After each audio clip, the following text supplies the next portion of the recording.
Welcome to Too Many Hobbies. My name's Jeremy. Thank you very much for coming down into the basement and hanging out with me today.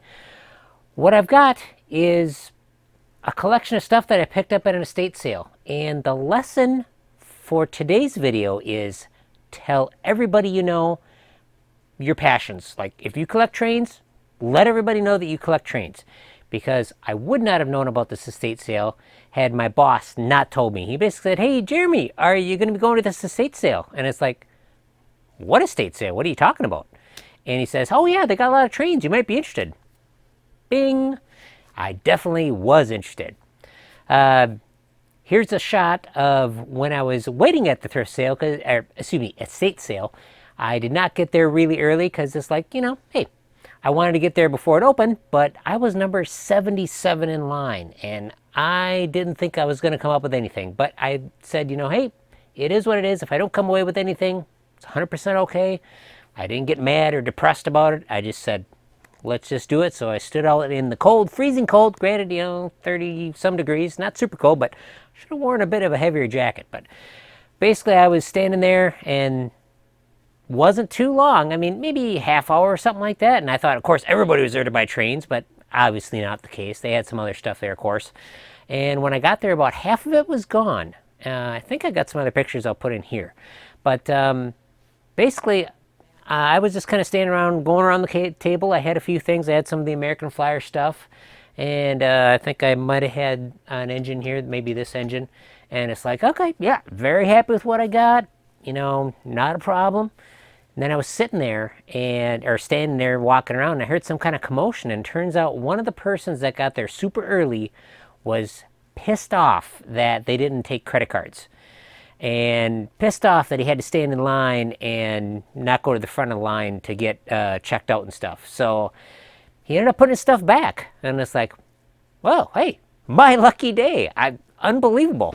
So I ended up getting a lot more stuff. I got these passenger cars, which I really liked, and I ended up getting this piece here that will open next to last. All right, what we have here, this is a very early second design of this Alco FA. I've got several of these. If you watch on the channel, I've gone through some of these. This one is in amazing condition. I can tell this is an early version of it because the design of the motor here, we've got the shaft that goes down, and this is part of the bearing of it, and they changed that pretty early on. But this has very little wear on it. I'm really happy. There's not a big groove in the rollers here, and this is kind of outfitted with everything. This is going to have the horn, 3-position reverse unit, and it looks really good. This was like 25 bucks as is. And why was it as is? Because this axle is locked right up. And just working this around, this is going to be a pretty easy fix. But we will do a video on this, and it hopefully will be a good runner. We'll get this out of the way here. This is a box of stuff I got. It had the 4 cars, this is I believe the first generation of streamlined cars that Lionel did. I'm very excited about this.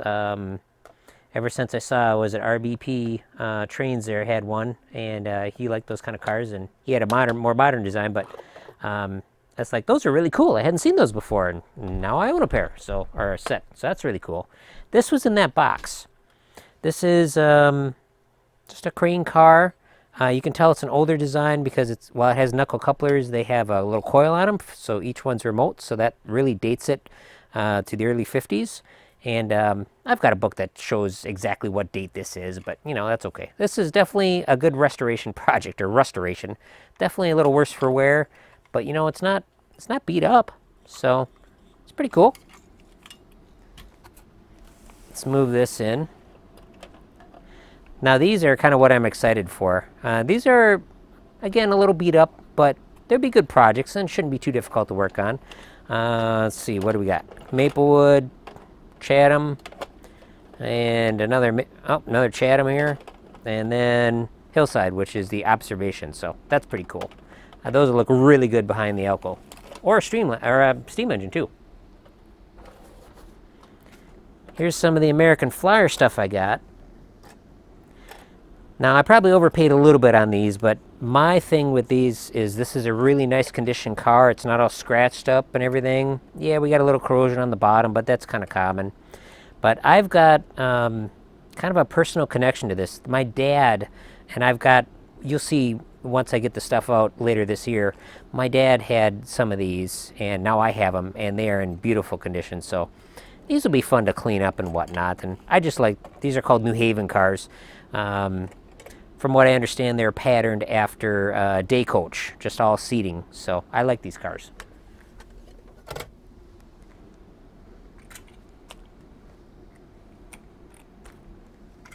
Here's 3 more American Flyer cars. Obviously the super common TP631 gondola car, but hey, you know, there's a lot of fun with a lot of, if you got a train full of these. Missouri Pacific car, got a little bow in the top here, and the base is heavily corroded, but again, this will be like a fun restoration project to see what I can do. Everything's here. This is a very early car because there are no weights on the link couplers here. They're actually pretty good. Wow, that's impressive. Yeah, same thing with the gondola, no weights. So it's a very early, late 40s, I believe. Here's a little later one. We got some weights on the knuckle, but I do not have one of these cars. Boxcar 639. So yeah, I paid an acceptable price for this. Nice condition, really nice. Here are some nice Lionel cars. These are a little later because they've got the plate for unlocking with a magnet. So we don't have a remote coil on here, but Sunco tank car, really nice condition overall. Very happy about this one. Nice post-war stuff, and this one's also equally nice. This is later still. This has got a much later design of truck on it, but really nice condition New Haven car. I'm kind of a sucker for New Haven, but yeah, that'll turn out really nice. All right, and what we got here, for those of you that know what the number 400 is, you will know what this is, but I'm actually excited about this. Even though these aren't worth that much, I paid an acceptable price for it. It wasn't super expensive, but what we got here, let's see if this will come out this way. There we go. Let's try this. What we got here is a powered Bud car. I am really excited about this. I'm really excited to try this, even though it's not going to be anything super fancy. It's got a horn, big deal. It's basically the frame of like a GP7, I think, or it's got the mechanicals of a GP7. But I just like the look of this car. I'm kind of a sucker for Bud cars too, but they sold these in powered and non-powered versions, also ones with the post office, railroad post office deal. But this is really nice. It should be a lot of fun. We just got one powered truck here, and again, this is in really nice condition, and we got a nice Bud RDC1. That's pretty cool. I like that. Very cool. But that's not all. Let's get this back over here. The absolute best thing that I got at this sale as in best value is this guy right here. I couldn't believe it. I walked in, I saw this set sitting there, and the price was very good. For those, if you want to look back at the post I made on the community tab, you'll know how much I paid for this. But this isn't about what kind of a good deal I got or anything. But I am not really into the F3 engines, but I like diesels. But I couldn't pass up this price. It's like, boy, nobody's buying this. I couldn't believe it. I could not believe people were not buying this. It was that good a price. And then I took off the cover, and I found this on the inside. It's like, sweet, I love original documentation. This is the dummy here. And just look how nice this is. This is from 1980.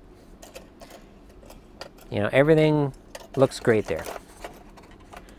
But here is the main diesel here, the powered unit. Just look how nice this is. It's not all banged up. Just absolutely beautiful. Made in the United States of America. Really nice. And we've got twin power motors. There is like hardly any wear on this roller at all, like none. It's possible this was never run or run very lightly. I can see a little bit of wear on the wheels, so we'll say it's been run around a little bit, but this will be a nice find. I am really happy about this, and yeah, nothing's frozen up, so this would be a great one just to lube up and get going on the track. Well, I hope you enjoyed that quick look at this estate sale haul. And again, remember, tell everybody you know that you collect stuff, or that you collect trains, or you collect pinballs, or whatever it is. Tell your doctor, tell the person at the cash register that's checking you out. You just be surprised what people will come up with, and they'll say, oh, I got some old trains, or, you know, oh, I got old pinball machine, or, you know, whatever. You just got to be ready for this stuff. Have some money set aside, and you'll be getting deals like this too. As you can tell, I am really excited about this. There's a lot of good video content, but besides that, I am a collector / operator, so I'm going to have a lot of fun playing around with these, making videos of them, and all that kind of stuff. So thanks again for watching. Please check out the rest of the channel. There's a lot of cool stuff here again. Too many hobbies. Have yourself a great day.